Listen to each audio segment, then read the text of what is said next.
kabar kalian hari ini? Semoga semua, dalam keadaan sehat ya. Baik anak-anak, untuk hari ini kita akan lanjutkan ya materi kita ke sedikit keempat. Setelah kemarin kalian menyelesaikan karya ilustrasi, maka materi selanjutnya adalah tentang publikasi karya. Kalau kita lihat dari elemen dasar pembelajarannya adalah elemennya itu ada merefleksi, kemudian sub-elemennya adalah mengamati, memberikan penilaian, dan membuat hubungan antara karya pribadi dan orang lain sebagai bagian dari proses berpikir tingkat tinggi dan bekerja artistik. Jadi itu sub-elemen dari materi kita publikasi karya. Selanjutnya kalau kita lihat elemen profil pajak manusia, itu ada elemen beriman, bertakwa kepada Tuhan Yang Maha Esa, berakhlak mulia. Kemudian elemen ada akhlak kepada manusia, menghormati karya Tuhan sekelas dan dapat mendengarkan dengan penuh perhatian. Kalau kita lihat tujuan pembelajarannya, itu ada mempublikasikan karya dalam dua yaitu publikasi offline dan publikasi online selanjutnya membuat poster publikasi karya dan publikasi. Jadi ada tujuan ya. Kalian bisa mempublikasikan karya dengan lewat publikasi offline ya, secara langsung di sekolah. Kemudian yang publikasi online-nya kalian langsung mempublikasikan karya kalian di Facebook, di Twitter. Nah, ketika mempublikasikan karya kalian di medsos, di offline maupun online itu ya harus juga membuat poster publikasi ya. Sebelum melakukan publikasi ya, kita harus membuat poster publikasi. Kalau kita lihat untuk materi dalam publikasi ini adalah yang pertama itu tentu saja kalian akan mengenal apa sih publikasi karya.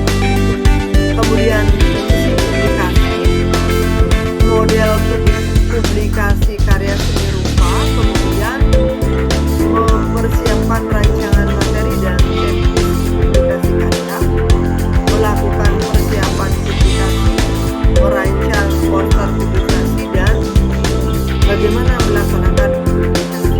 Ya, jadi itu adalah materi yang akan kita bahas pada sesi publikasi.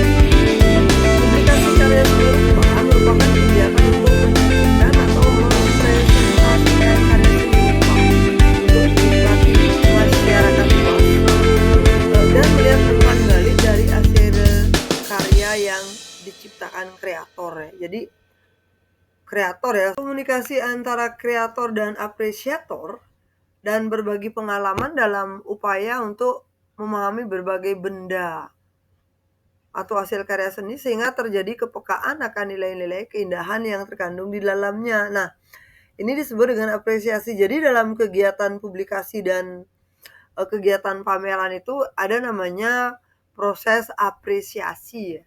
Jadi apresiasi itu terjadi ketika kreator dan apresiator itu berbagi pengalaman gitu, berbagi pengalaman. Apresiator dan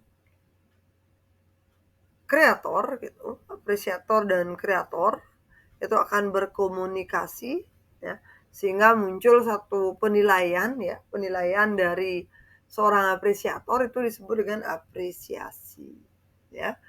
Nah, kalau kita lihat menurut Sudarso ya, menurut Sudarso beliau mengatakan bahwa apresiasi seni itu adalah mengerti dan menyadari sepenuhnya seluk-beluk sesuatu hasil seni, serta menjadi sensitif terhadap segi-segi estetik sehingga mampu menikmati dan menilai karya. Jadi kalau Sudarso menekankan bahwa apresiasi itu adalah mengerti dan menyadari sepenuhnya seluk-beluk sesuatu hasil seni serta menjadi sensitif ya, menjadi peka terhadap segi-segi estetik sehingga mampu menikmati karya dan menilai. Jadi kalau sudah sensitif, nanti seseorang akan mampu memberikan penilaiannya ya. Nah, setelah kalian paham mengenal publikasi itu sama dengan pameran ya, sekarang kita ke fungsi publikasi. Publikasi karya memiliki fungsi sebagai media untuk penyampaian ide dan pesan ya, pengetahuan. Penggerak sosial ataupun sebagai media hiburan dan sebagai media penjualan karya itu sifatnya komersil ya. Nah, kemudian kalau kita lihat model publikasi karya seni rupa, itu dikategorikan dalam dua format. Yang pertama itu ada media offline, menampilkan karya langsung kepada publik dengan waktu dan tempat yang sudah disiapkan sebelumnya ya. Nah, kalau kita lihat contohnya itu adalah pameran tugas akhir di sekolah ya. Jadi di akhir semester bisa ada pameran atau pameran-pameran yang dilakukan dalam kaitannya dengan pembelajaran seni di kelas untuk evaluasi gitu. Jadi dilakukan pameran, itu juga bisa dikatakan sebagai pameran offline. Kemudian bazar di sekolah ya, pameran di galeri di kantor seperti itu. Nah, kemudian yang kedua adalah format media online ya, media online. Nah, ini di slide ya, kalian bisa lihat gambar itu adalah contoh dari publikasi secara offline ya. Ini kalau kita lihat semuanya ini adalah di halaman sekolah ya. Jadi itu ada anak-anak yang sedang mengamati karya. Kemudian ini juga ya di halaman sekolah ini karya-karya ditampilkan, dipublikasikan ya secara langsung di tempat yang tentu saja ini sudah disiapkan sebelumnya. Nah, kita lanjutkan format yang kedua yaitu yang format media online. Media online itu artinya menyajikan karya dalam bentuk virtual di media sosial seperti Facebook, Twitter, Instagram, YouTube, WhatsApp itu ya. Nah, kalau menurut McGraw-Hill Dictionary itu bahwa media sosial itu adalah sarana yang digunakan oleh orang-orang untuk berinteraksi satu sama lain dengan cara menciptakan, berbagi, serta bertukar informasi dan gagasan dalam sebuah jaringan dan komunitas virtual. Ya, itu menurut McGraw-Hill Dictionary ya. Nah, kemudian pengisi konten dan penanggung jawab pada media sosial itu adalah individu atau lembaga pemilik akun ya. Jadi kalau misalnya nanti kalian pameran di media sosial ya, jadi yang bertanggung jawab adalah kalian yang punya akun gitu ya. Ya kita yang punya akun seperti itu. Berikutnya adalah bagaimana mempersiapkan rancangan materi dan teknis publikasi karya ya. Persiapan rancangan teknis publikasi karya itu meliputi penentuan tema ya, kemudian jenis karya, tempat penyelenggaraan, dan target audiens dengan tujuan kegiatan yang ingin dicapai. Ya, itu harus sesuai. Nah, semua itu dirangkum dalam satu rancangan materi dan teknis yang disebut proposal ya. Jadi sebelum melakukan kegiatan publikasi itu minimal harus ada yang namanya proposal ya. Jadi proposal itu isinya adalah tema, kemudian jenis karya yang akan dipamerkan, tempatnya di mana, target audiensnya siapa gitu ya. Nah, proposal itu adalah rencana yang dituangkan dalam bentuk tulisan berisi rancangan kegiatan yang dijelaskan secara sistematis dan terperinci. Dan ini akan menjadi pedoman untuk melaksanakan kegiatan publikasi. Ya, jadi sebelum melakukan publikasi harus membuat proposal ya. Jadi buat rencana dulu.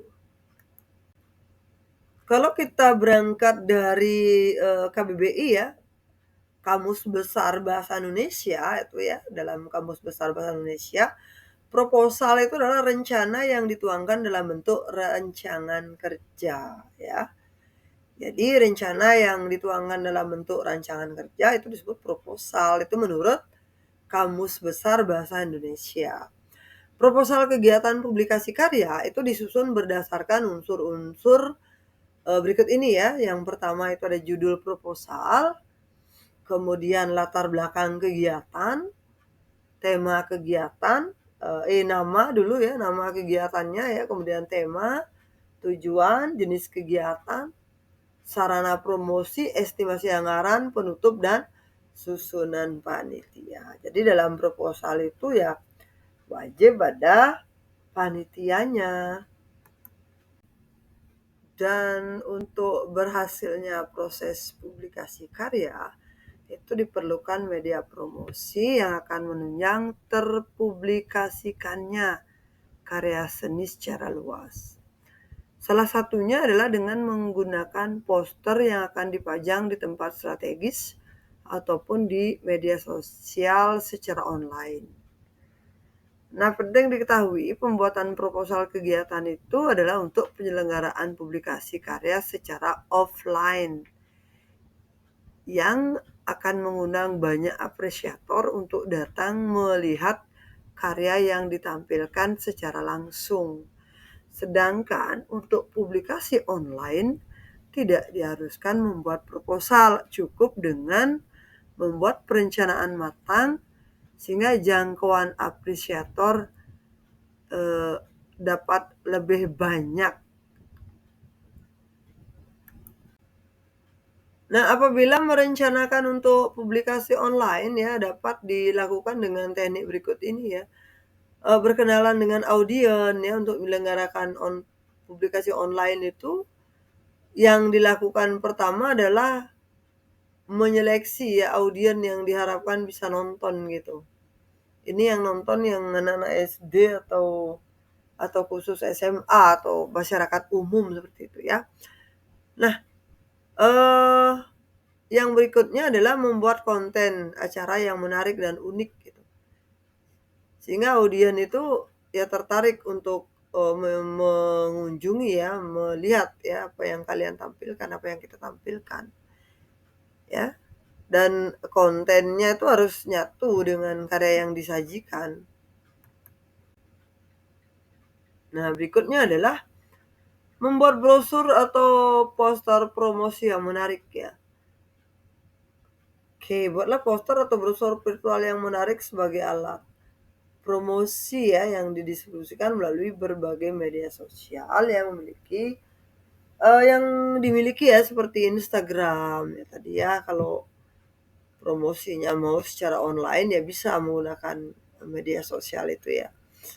Kemudian memilih aplikasi yang tepat ya. Nih sekarang kan banyak nih aplikasi khusus pameran virtual ya, dapat digunakan untuk mempublikasikan karya ya, yang mudah dinikmati lah ya, yang familiar ya dengan semua kalangan ya.